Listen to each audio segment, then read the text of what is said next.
Here, and as you can see, this is about what we're looking for. Getting up above the edge, really kind of rising into a dome. This is an indication that's really ready. I mean, now the recipe says an hour and a half, 2 hours, but I'm afraid if we went that long, it would be over the top, all over the table, and it would be a mess. So we don't want to go that far. Instead, I'm just going to gently turn this out. There it is now. And because I've spent so much time getting these nice big bubbles in here, I'm going to be very gentle with this. I don't want to really get a lot of heavy-handed use on this dough. I want to make sure that it's really treated somewhat gently. So how big are the? I'm going for about 1 pound. Yeah. Now, what I'd like each of the teams to do, you guys have 20 pounds of dough, so I'd like you to make 8 for the house, so we can use this for the bread sale tomorrow. So 8 1-pound batards, and that will give you some practice with making batards. And it's a good shape to know how to make. If you've never made them before, it's everybody should know how to make a batard. Batard is, for those of you unfamiliar with the shape, is like a short, stout, kind of chubby baguette. So there's a 1-pounder. It's made similar to a baguette in many ways. The technique is very similar, except that we have a couple extra steps in there as well.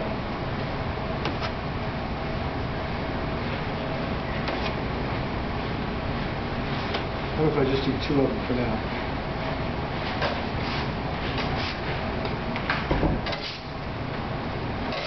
I'm just going to make a little bit of room for myself here. Since I'm not using this dough right now, and we're going to be talking for a few minutes, cover up all the dough here. And that way it'll be protected. This new couche is something to be aware of as well. The new couche is 6 feet long. They're quite large, and the reason why is because as you make folds in this, and you put your dough in here, you're not going to have to run out. You're not going to have to use 2 of them and overlap them. This just keeps going and going.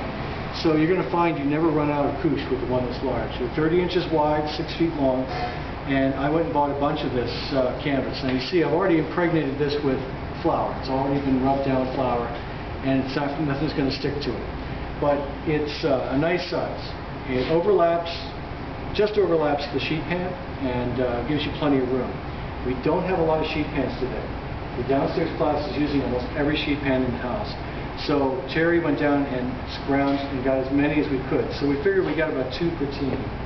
And that'll be good enough for now. Anything we don't have room for, if you have extra need for sheet pans, the thing to do is use the couche, put your dough in the couche, and you can just put it right here on the bench itself, you know, if needed. And then we can transfer it to something else.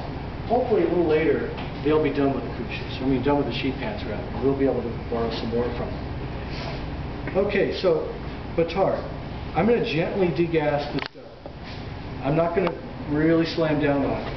Now, Stephanie asked me, you know, what if I want to add garnish to this on the inside of the dough? What stage should we do it? Well, I'm going to do it during the pre-shape stage. While we're degassing it, flattening it out. If you want to put something on the inside, she's got some pecans down there, I think some chocolate chips she wants to throw in. This would be a good time to put a few in there. And then we're going to close them in. And that would just close them inside the dough. The reason that I'm suggesting that for garnish, if you're going to do something on the inside, is that you don't want to have something so acidic, like chocolate or cinnamon, things like that, inside the dough itself. It would kill the yeast. But rolled inside, that's a little different. That's sort of like how you have a cinnamon swirl dough or bread that you see in the grocery store. It's swirled in so that it doesn't really affect the yeast much. Otherwise it would. It could kill the yeast or at least affect its growth. But back to the batard. Basic batard. We're going to fold over by 1/3 and pinch, just like we would with a baguette. Instead of going for that second third right away, I'm going to take the ends, and I'm just going to take those ends and bring them in and pinch those down, just to kind of square off the ends. And then I'm going to take the other, the last third, and bring that over and seal that seam shut. Now you notice it's sort of like, you know, sort of blocky. Just sort of a blocky submarine kind of shape. To make the final shape on this, this doesn't really feel like it needs that much in the way of resting. But I would probably let this rest for a few minutes. When we go to do final shape, all we're going to have to do with this, because we've gone that far, is to roll the ends a little bit and taper the ends.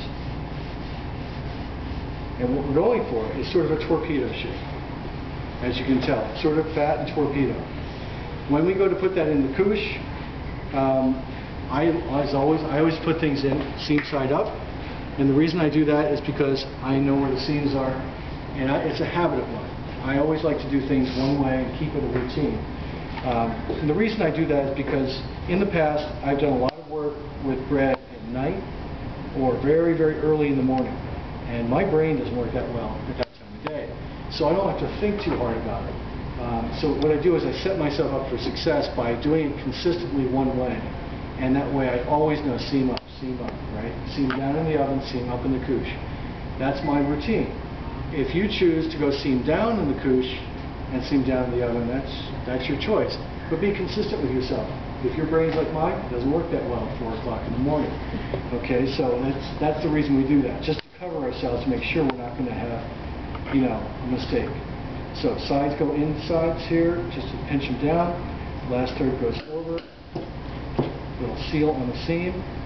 Nice little oblong, and we taper it down to get a torpedo. Really pretty simple, but all the real difference there is that you're bringing those sides in, and then you're tapering down. And we're keeping it short and fat. These will grow. These are going to grow considerably as they sit in the couche. Like usual, we'll set it up for the next set of loads.